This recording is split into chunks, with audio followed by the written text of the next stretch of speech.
نظریاتی زندگی گزاریں. اگر دوڑ دھوپ صرف بہترین گھر کی ہوتی، اگر دوڑ دھوپ صرف جائیدادیں بنانے کی ہوتی، اگر یہی کام ہوتا، میں کہا کرتا ہوں اگر دولت بڑی پیاری ہوتی نا تو سب سے زیادہ سیدہ فاطمہ کے گھر ہوتی.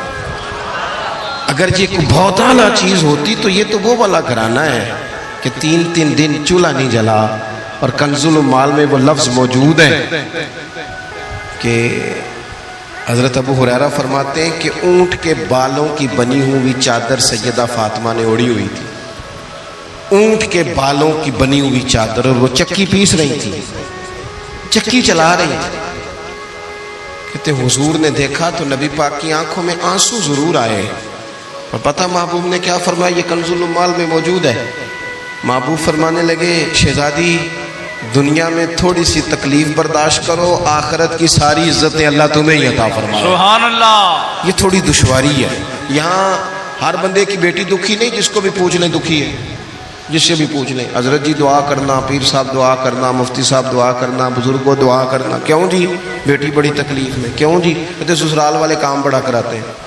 چکی پیستی ہے، لیپا پوتی کرتی ہے، اس کے ہاتھوں میں چھالے پڑ جاتے ہیں. ایسا ہوتا ہے کہ ستو کبھی آ جائیں تو پھر سارا دن ان ستوؤں پہ ہی گزر جائے. کبھی ایسا ہوتا ہے کہ 3 دن روزے رکھے جائیں اور ایک کھجور اور ایک پانی ملے افطار سحر کے وقت. یوں بھی کبھی وقت گزارا. اور میرے عزیزوں یاد رکھنا، ہم نے جو مزاج اختیار کر لیا ہے نا اس وقت، یہ جو پوری دنیا میں گاڑیاں بھاگ رہی ہیں، ملک سے باہر لوگ جا رہے ہیں، دولتیں جمع ہو رہی ہیں، یہ ضروریات کا رٹا نہیں، یہ ضروریات نہیں، یہ خواہشات ہیں. ضروریات تو پوری ہو رہی تھی لیکن وہ جو خواہشات کی تکمیل تھی، وہ جو پڑوسیوں کی بڑی کار ہمیں پریشان کر رہی تھی، وہ جو گھر کے سامنے ایک پلاٹ تھا اور دل کر رہا تھا حویلی نہ بنا لوں، وہ جو ٹینشنیں تھی انہوں نے بہت بھگایا، لوگوں کو تھکا دیا. نظریاتی زندگی، اور نظریاتی زندگی میں کچھ کرنے کا عہد، کچھ ارادہ کیا جائے کچھ کام کرنے کا. دیکھو سارے لوگ ساری ڈیوٹیاں تو نہیں کر سکتے. میں یہ مائک اپریٹ نہیں کر سکتا، تو پھر میرا خیال ہے مجھے اس بندے کی بھی قدر کرنی چاہیے جو اسے چلا سکتا ہے. جو کام میں گاڑی میں سفر کرتا رہتا ہوں، وہ کہاں گھوم آتے ہیں، تو میں تو سو جاتا ہوں کئی دفعہ گاڑی میں، لیکن ڈرائیور کو لوگ ڈرائیور کہہ کے پکارتے ہیں، حالانکہ تو سویا ہوا تھا، وہ تو جاگ رہا تھا. اس کی اہمیت کو سمجھنا چاہیے. ہم نہ زندگی میں کوئی بھی کام کریں، ایک تو کام کریں اور جو ایک کریں زندگی میں، لیکن ذرا سونا کر کے کریں. کوئی ایک مقصد بنا لیں، کوئی ایک مقصد ہو، کوئی ارادہ ہو، کوئی پروگرام ہو. نہ سمجھ آئے تو بخاری میں حدیث موجود ہے، ایک بوڑھی اماں حضور کی مسجد میں جھاڑو دیتی تھی. اور چلو کچھ کرتی تو تھی نا یار. اور دیکھو سعادت، جھاڑو وہاں دیتی ہے جہاں 70,000 فرشتے سویرے آتے ہیں، 70 شام آتے ہیں. سبحان اللہ، سبحان اللہ. حضور کی مسجد شریف میں جھاڑو دیتی ہے خاتون. ہمارے ہاں تو خیر امام خطیب کی بھی کوئی قدر نہیں ہوتی، کوئی نہیں ہوتی. امام کبھی کو مشورہ دے لے تو کہتے ہیں سلامہ زیادہ دیتا ہے، مولوی نواں لے آؤ، مشورے زیادہ دیتا ہے، اس کو چینج کرو. اور مسجد کے خادم کی کوئی حیثیت، لیکن جو مسجد میں جھاڑو دینے کی فضیلت ہے نا. حضرت بابا فرید صاحب سے جب کو بندہ کہتا تھا نا دل بڑا پریشان ہے، تو بابا صاحب کہتے تھے مسجد میں جھاڑو دیا کر، اللہ سکون عطا کرے گا. سبحان اللہ، سبحان اللہ. مائک میں نہ بولیں جی، سنیں بات. مسجد میں جھاڑو دیا کر. اٹھ نہ فریدہ ستیا تے خلقت ویکھن جا، تے متے کوئی مل جائی بخشیا تے چل تم ہی بخشیا جا. اٹھ نہ فریدہ ستیا تے جھاڑو دے مسیت، اوے تو ستا ہے تے رب تے جاگدا ہے، تیری ڈاڈے نال پرید. اٹھ نہ کچھ کر. وہ خاتون چلو کوئی کام تو کرتی تھی نا. دیکھو نا گلی سے گزرتے ہیں لوگ، اب وہاں کھڈا ہے، سب کا موٹر سائیکل گاڑی سب تنگ ہوتے ہیں. جو بندہ ابھی گزر رہا ہے نا روڈ پہ، وہ تبصرہ کر رہا ہے کہ دیکھو بلدیہ والے صحیح نہیں کراتے. تبصرہ جو سارے کرتے ہیں، ایک کئی تے ایک دا بڑا، 2 بندے درکار ہیں، راستہ ٹھیک ہو جاتا ہے. پر اتنی محنت کرنے کو کوئی تیار ہے؟ کیونکہ ہمارے ملک میں جو شے سب سے عام ہے وہ تبصرہ ہے. تبصرہ کرو صبح و شام جتنا ممکن ہے، تبصرے کرو، ڈیوٹی یہی ہے ہماری. وہ خاتون مسجد شریف میں جھاڑو دیتی تھی، کوئی زندگی کا مقصد تو بنایا، کوئی نظریہ تو ہے۔ صحابہ نماز پڑھ کے چلے جاتے، خاتون جھاڑو لیتی، حضور کی مسجد شریف میں جھاڑو دیتی، بیمار ہو گئی، قربان جائے، حضور تیمارداری کے لیے تشریف لے گئے، رات کو انتقال ہو گیا، ٹھنڈ کا موسم تھا، حضور کا حکم ہے جلدی تدفین کر دو، صحابہ نے تکلیف دینا مناسب نہ جانا، اس خاتون کی تدفین کر دی۔ سارا کچھ جاننے والے رسول جو فرش پہ کھڑے ہو کے عرش کی خبریں دے، وہ تشریف لائے اور آ کر کے پوچھا خبر کیوں نہیں دی مجھے اس بوڑھی کے جنازے کی؟ کوئی کام تو کرتی تھی نا، کوئی ڈیوٹی تو تھی نا، خبر کیوں نہیں دی؟ ویسے تو وارث جنازہ پڑھ لے تو دوسرا جنازہ جائز نہیں، وارثوں نے نہ پڑھا ہو تو دوسرا جنازہ پڑھا جا سکتا ہے، حضور تو خود وارث ہے نا ساری امت کے۔ ہائے ہائے، بے شک تو بے رسول شک، کریم قبر پہ کھڑے ہو کے فرمانے لگے صفے بناؤ، میں دوبارہ جنازہ پڑھاؤں گا، سبحان اللہ، میں دوبارہ جنازہ پڑھاؤں گا۔ کیوں؟ زندگی میں کوئی خدمات تو ہے نا، کوئی ڈیوٹی تو ہے نا۔ پہلے تو ہم کچھ کرتے نہیں، اور اگر کرتے بھی ہیں تو صرف دوسروں کا دھیان ہی رکھتے ہیں، دوسروں پر توجہ ہوتی ہے کہ فلانا فلانا، بھئی آپ اپنا کام کریں، کچھ زندگی میں کر گزریں، کوئی ڈیوٹی کریں۔ اگر زندگی نظریاتی ہوگی، دیکھو ڈھیر سارے لوگ ہوتے ہیں، نام میرا ہی شاید آئے گا کہ مدرسہ انہوں نے بنایا ہے، مسجد انہوں نے بنائی، میرا ہی نام آئے گا اگر کہیں میں بناؤں گا، لیکن زمین دینے والے کا بھی ایک کردار ہوتا ہے، اس میں نقشہ نویس کا بھی ایک کردار ہوتا ہے، اس میں ایک اینٹ خرچ کرنے والے کا بھی کردار ہوتا ہے۔ پھر وہ کام ختم نہیں ہوتا، سریا وہ لینٹر ڈالنے والے جو ہوتے ہیں ان میں جو سریا باندھنے والا ہے وہ بھی ایک قیمتی کردار رکھتا ہے۔ پھر کہتے ہیں الیکٹریشین کو بھی بلاؤ، پھر یہاں بھی کام ختم نہیں ہوتا، پھر اور اس کے گرد ڈھیر سارے لوازمات ہیں۔ جو بندہ جو کردار ادا کر، عالم اگر کتاب لکھ بھی دے تو ہو سکتا ہے کتابت نہ کر سکے، اور اگر کاتب بھی ہو تو ہو سکتا ہے اسے پبلش نہ کر سکے۔ تو یہ کچھ نہ کچھ خدمات، کچھ نہ کچھ ڈیوٹیاں۔ حضرت مولا علی شیر خدا نے چھوٹی عمر میں کہا تھا یا رسول اللہ دین کی مدد بھی کروں گا، آپ کی حفاظت بھی کروں گا۔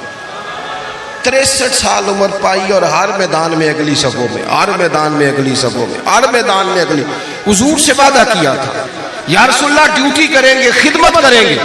ہمارے ہاں یہاں تو منصوبہ بندی ہو رہی ہے، امام غزالی سے آ کے کسی نے کہا حضور کو بندہ مخلص ملتا ہی نہیں، یہ بھی غلط ہو گیا وہ بھی غلط ہو گیا، تو امام صاحب فرمانے لگے چل تو ہی مخلص ہو جا، تیری شکل میں تو کچھ لوگوں کو مخلص بندہ مل جائے، کچھ کر تو صحیح نا، صرف تبصرے۔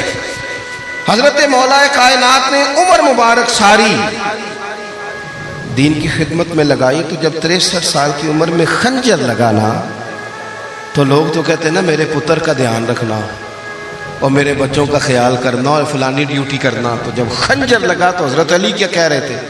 فرما رہے تھے مجھے کعبے کے رب کی قسم علی تو کامیاب ہو گیا ہے، یہ دیکھو پانی پرن سہیلیاں تے رنگا رنگ کڑے تے پریا تے اس دا جانی ہے نا جس دا توڑ چڑھے۔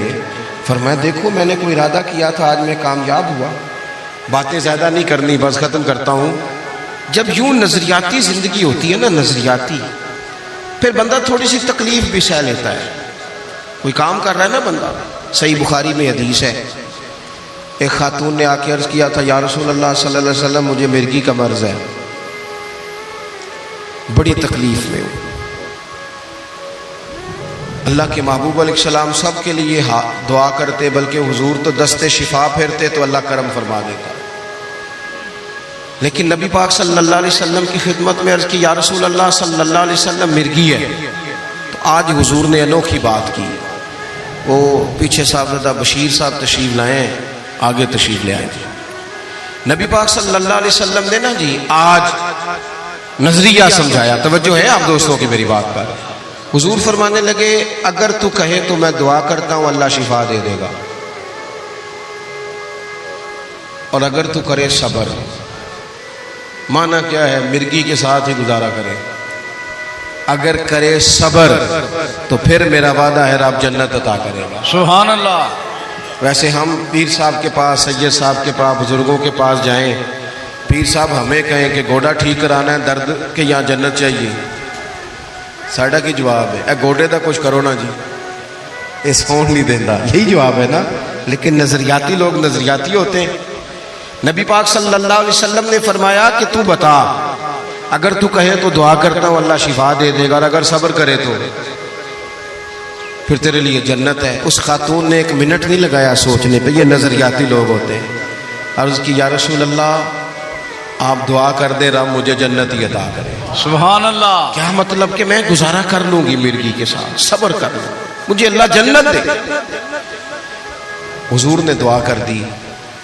خاتون عرض کرنے لگی حضور جب مرغی ہوتی ہے تو جسم سے کپڑا ہٹ جاتا ہے، حیا آتی ہے، خاتون ہوں، عورت ہوں، تکلیف محسوس کرتی ہوں۔ محبوب نے دعا کر دی۔ صحابہ کہتے ہیں جتنی بھی مرغی ہوتی تھی اس کے کپڑے نہیں جسم سے ہٹتے تھے، جتنی مرضی بھی ہو کپڑا قائم رہتا تھا۔ دیر تک وہ بوڑھی اماں زندہ رہیں۔